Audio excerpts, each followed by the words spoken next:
এক আওয়ামী লীগ নেতার দাপটে আতঙ্কিত কুষ্টিয়ার মিরপুর উপজেলাবাসী। তার নাম আতাহার আলী। তিনি ওই উপজেলার আওয়ামী লীগের যুগ্ম সাধারণ সম্পাদক। তার বিরুদ্ধে প্রকাশ্য অস্ত্রের মহড়া, হুমকি ধামকি, জবরদখল সহ বিভিন্ন বিতর্কিত কর্মকাণ্ডের অভিযোগ রয়েছে। স্থানীয়রা বলছেন, দীর্ঘদিন ধরে এলাকায় তিনি ত্রাসের রাজত্ব চালিয়ে আসছেন। এই নেতার বৈধ অস্ত্রের অবৈধ ব্যবহারে আতঙ্কিত এলাকাবাসী। অসহায় স্থানীয় সংসদ সদস্য। কুষ্টিয়া থেকে সোনিয়া জিমের তথ্যচিত্রে ডেস্ক রিপোর্ট। ফিল্মি স্টাইলের প্রকাশ্য অস্ত্র হাতে আওয়ামী লীগের নেতা আতাহার আলীর এমন মহড়ার দৃশ্য কুষ্টিয়ার মিরপুরের নিত্যদিনের ঘটনা।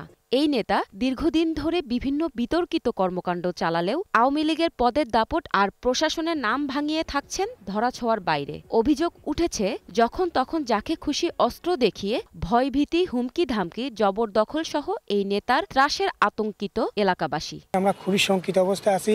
তিনি মানুষটা খুবই উগ্রবাদী। পিস্তল ওপেন নিয়ে মানুষের ঠেকাই মারধর করে এবং চাঁদাবাদি করে।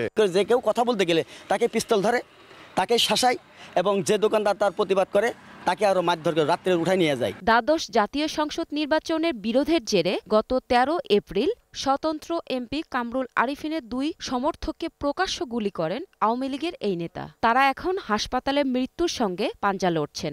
আমার মামাই তো ভাই উনি দেখার পরে ইচ্ছাগতভাবে গুলি করেছে। এর আগেও ধরেন লোক মারেছে, আমার গ্রামে দুটো লোক মারি ফেলা আছে। যে আগে প্রথমে একটা উড়ো ফায়ার করে, আমরা যে দিক দিয়ে পারি দৌড় মারি, আবার ফায়ার করে, পরে আমার নানার পিছ যায়, মনে করেন সামনে থেকে বুকে গুলি করছে। এদিকে আতাহারের এমন অস্ত্রের দাপটে খানিকটা অসহায় স্থানীয় সংসদ সদস্য। এই বিষয়ে প্রধানমন্ত্রীর হস্তক্ষেপ চান তিনি। আমি প্রশাসনকেও বলবো, আপনারা নিরপেক্ষ ভূমিকা পালন করে যারা নির্যাতিত হয়েছে তাদের পক্ষে থেকে সন্ত্রাসীদের বিপক্ষে ব্যবস্থা নেবেন। তবে পুলিশ বলছে, এখন পর্যন্ত তার বিরুদ্ধে কোনো অভিযোগ পাননি তারা। এই ধরনের কোনো ঘটনার সাথে জড়িত থাকলে তার বিরুদ্ধে ব্যবস্থা নেওয়া হবে। মামলা এখনো ইজাহার পায়নি, প্রসেসে আছে ভাই। অবশ্যই সে এই ঘটনায় জড়িত থাকলে তো অবশ্যই তার